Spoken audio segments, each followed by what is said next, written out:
What's up mga bay? Good morning sa inyo at magandang buhay, no? Linggo-linggo ngayon, nagkaroon tayo ng isang mabilisang ride. Walang plano-plano, diretso-diretso na to. Meron lang nagyaya sa atin, no? Sa short ride. Di mo masabing short ride, pero iikot kami ng Batangas, no? Iikotin namin yung buong Batangas, no? So may kasama tayong MT-07 Raider, ADB 650, Rouser 200 at Raider. Yung iba natin kasama nandun na. Tapos na under ng MT-07 talaga, no? Basta mga MT, no? Talagang cross lane, talagang napakaingay ng motorbike. Ayan, so gabayan nyo kami at ilayo sa anumang pamakan, Panginoon. Ikaw na pong bahala sa amin. Gawin nyo pong masaya ang aming biyaheng ito.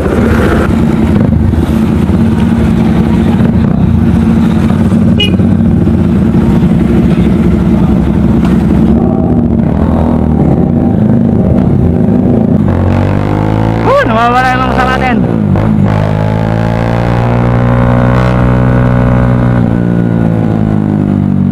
Asan na sila? Asan na sila?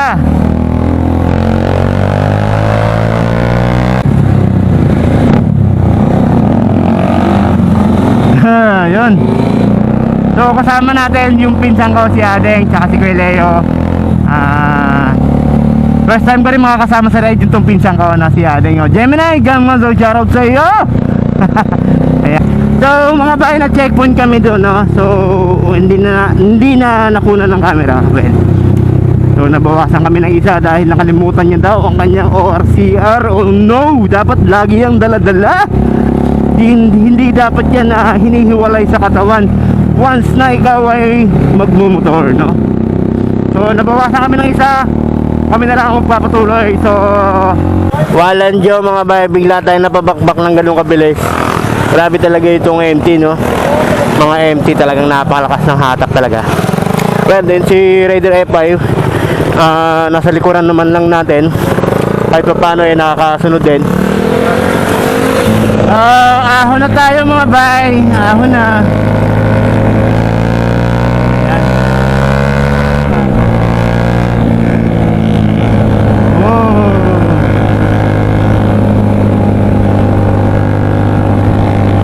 Alright mga bay, ang sarap talagang mag-ride, mag-relax, ano? Tamang chill lang tayo. Pitik-pitik paminsan-minsan.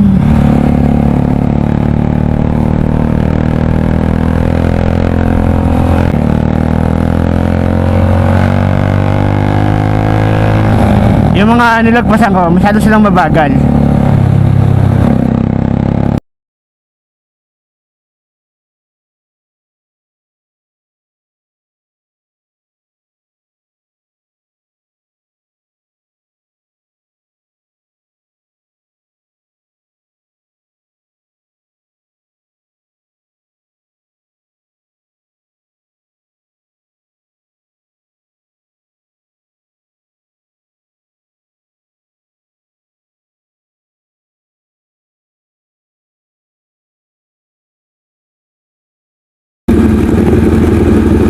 Kebang is real.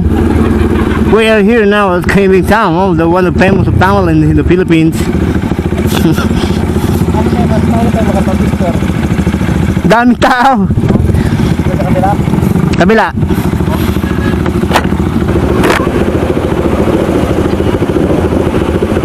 Yun, oh. Mga Ninja Boys. 636 650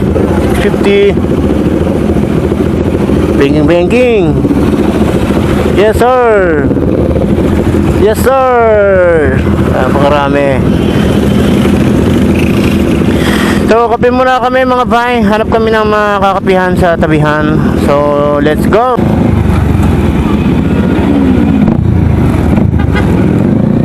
Yes sir.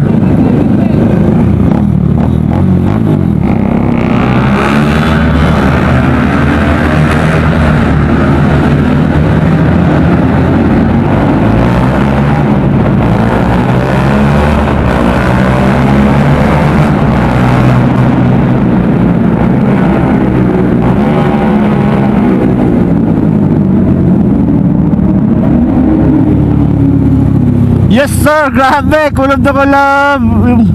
Yung hangin, grabe.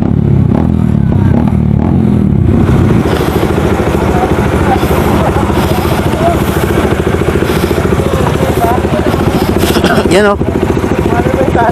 So, ito na yung first ride namin ni Domeng dito sa isa sa pinakasikat na tunnel dito sa Pilipinas, ang Kaibiyang Tunnel, no. So quick ride lang to, kumbaga hindi to nakaplano, so niyaya lang ako, na-invite ka agad. So ADB 160, medyo malala yung tama ni ADB na, marami na siyang bangas. Oh no.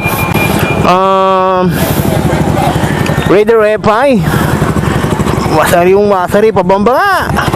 Yo, MT-07 Master of Torque, talagang napakaganda. Halimaw kung tumakbo. Yan. Alright. So si Doming natin, hindi ko pa pinapatay yung makina dahil binakbak ko siya. Yan. Raider first gen, I think first gen na Raider. So buo pa oh, sticker pa oh, pogi, naka Leo Benz oh. Rouser 200, NS 200, nakababatang kapatid ni Dominar. So yun, Dainan Tunnel. Shoutout dito kay Leo. Yan. So harap muna kami ng Makapihan, tambay muna tayo, bala kasi namin na dumiretso ng Kalatagan. I don't know yet kung saan tayo pupunta pa, basta follow the lead lang tayo, no. Yan, alright. Parang hirap na hirap sa kanyang MT-07, no. Siya po yung 5'1 ang height, pero na-handle niya ng maigi yung kanyang napakalaking motor. Ayan o. Parang nahihirap. Ano, motor pa na malaki.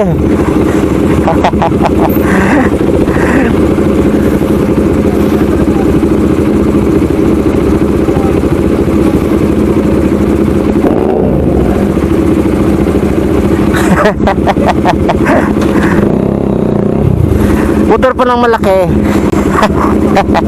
Ayan o. Niloward niya ng 3 inches yung kanyang motor sa harapan. And then so may lowered na talaga. Pero yung sa likod hindi lowered, no? Ayan. Kayang-kaya niyang i-handle yan dahil dati po siyang nangangarera, no? And then sa likod lang tayo niya. Ayan.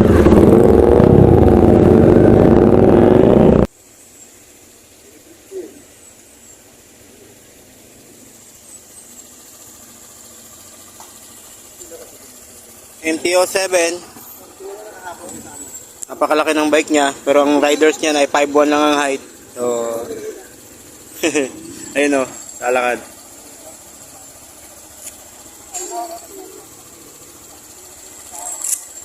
ADB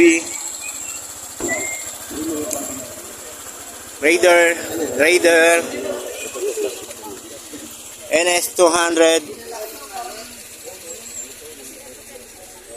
Doming Raider. Sila po yung kasama natin sa rides dito sa Kaibiyang. Mabilisang rides lang to. So ayan po si may-ari ng MT-07. So nothing worry, no? 5'1 lang height niya, pero MT-07, no? Ang kanyang gamit. Nilowered niya ng 3 inches yung harapan para madala niya ng maayos. Ayan, no? 3 inches. Ayan. So yung mga nag-aalala sa mga height nila dyan, i-lowered nyo lang ng konti yung motor nyo, pwede nyo nang madala. Huwag matakot mag-rides sa ganito kalaking motor. Kahit 5'1 lang kanyang height, eh talagang halimaw. No, ayun. Ayun lang mga bay. Ito yung kasama namin, nakahabol. Kumabol pa si Adeng. Yan, pinsan ko yan. Kumabol pa no. Yan, so hindi pa alam kung saan kami next na pupunta. Ayan, ito po si Tyron Gala. One on the only one na nakarating ng Bacolod ng nakabisikleta lang. Astig! Ayun. Astig, di ba? Ayan, Peleo. Yeah, shout out. Ayan. So, hanggang dito lang mga bay. So, see you in my next vlog.